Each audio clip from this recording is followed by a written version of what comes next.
IAS ഉദ്യോഗസ്ഥരുടെ പോസ്റ്റിംഗിന് മുന്നോടിയായി civil service board യോഗം നാളെ. കഴിഞ്ഞ സർക്കാരുമായി ഏറ്റുമുട്ടി സസ്പെൻഷനിലായ doctor B Ashok, N Prashanth എന്നിവരുടെ പുതിയ പോസ്റ്റിംഗും യോഗത്തിൽ ചർച്ചയാകും. IAS തലപ്പത്ത് സമഗ്ര അഴിച്ചുപണി ഉണ്ടാകുമെന്നാണ് പുറത്തുവരുന്ന വിവരം. പിണറായി സർക്കാരിന്റെ കാലത്ത് സസ്പെൻഡ് ചെയ്ത IAS ഉദ്യോഗസ്ഥരായ ഡോക്ടർ ബി അശോകിനെയും എൻ പ്രശാന്തിനെയും തിരിച്ചെടുക്കുന്നതിൽ ഇന്നലെ സർക്കാർ തീരുമാനമെടുത്തിരുന്നു. കൂടാതെ VD സതീശൻ സർക്കാർ ആദ്യമെടുത്ത IAS ഉദ്യോഗസ്ഥരുടെ പോസ്റ്റിംഗിലും വകുപ്പുകളിൽ വിമർശനമുണ്ടായിരുന്നു. സമഗ്ര മാറ്റത്തിന് മുന്നോടിയായിട്ടാണ് നാളെ രാവിലെ 10:30 സിവിൽ സർവീസ് ബോർഡ് യോഗം ചേരുന്നത്. ചീഫ് സെക്രട്ടറി, ആഭ്യന്തര സെക്രട്ടറി, പൊതുഭരണ വകുപ്പ് സെക്രട്ടറി എന്നിവരാണ് യോഗത്തിൽ പങ്കെടുക്കുക.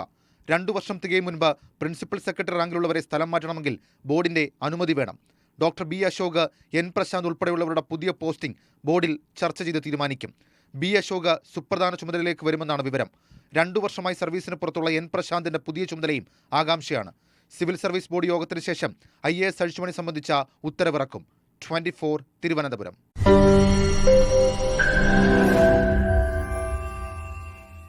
ലോകത്തെവിടെയായാലും ഏത് സമയത്തും 24 വാർത്തകളും ഓഗ്മെന്റഡ് റിയാലിറ്റി പാക്കേജുകളും എക്സ്പ്ലെയിനറുകളും വിശദമായി കാണാൻ ഞങ്ങളുടെ YouTube ചാനൽ നിങ്ങൾക്ക് സബ്സ്ക്രൈബ് ചെയ്യാം.